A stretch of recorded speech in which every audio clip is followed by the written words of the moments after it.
Nunca vi na capa, essa eu nunca vi na capa. Nunca vi na capa, essa eu nunca vi na capa.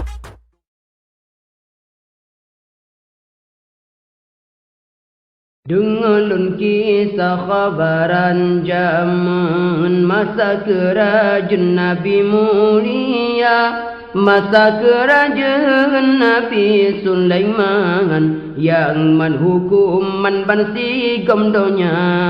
Masa kerajaan Nabi Sulaiman yang menghukum bansi gomdonya. Ni basi uro Nabi Ja'men kadengan angin sajan serta kan Nabi nedu ate kurusi angin bapot leban siklep mata kan Nabi nedu ate kurusi angin bapot leban siklep mata. Ahban sari truk basa boh tempat gemusyawarah geneboh raja. Nabi na tanya baman dum cicegip ta sari katim lun boh ke raja. Nabi na tanya baman dum cicegip ta sari katim lun boh ke raja. Suut pojam pok tuanku ampun nyonyo parsigam lun boh ke raja. Sebab sigam lun rupa sudah dat lagi ngen hebat membule mata. Sebab sigam lun rupa sudah dat lagi ngen hebat membule mata.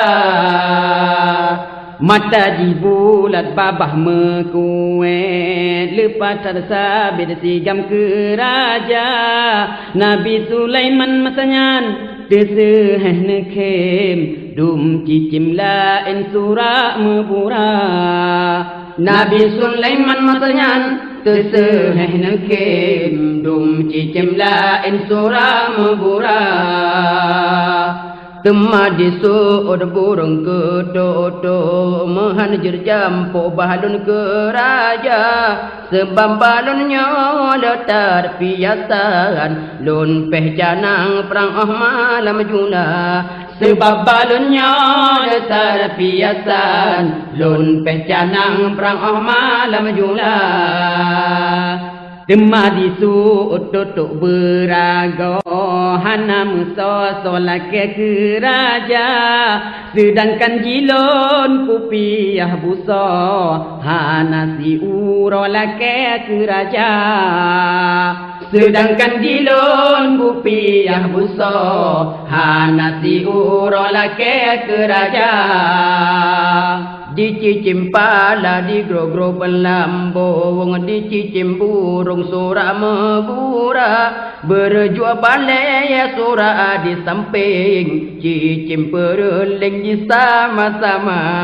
Berjua balai sura di samping, cicim pereling di sama-sama. Malajita tadi apa jampo tedua mesepuk meblek-blek mata. Temadi damai oleh kedidi si raja wali tabuh ke raja. Temadi damai oleh kedidi wali tabuh ke raja. Kleng putih ulejer ke polisi, si mirah pati jer ke wedana. Cempala subang ke gesik gampung, cicim mirah rungguru si kuna.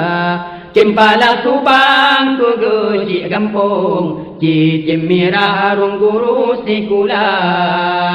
Dicicim tulo jet ke penerangan, cicim rajangan boh ke panglima. Dicicim ruk-ruk tabuh mak bidan, sebab digop nyan ke kuah-kuah. Dicicim ruk-ruk tabuh mak bidan, sebab digop nyan ke kuah-kuah. Allahu Allah, Allahu Rahman. Nabi Sulaiman yang kaya raya.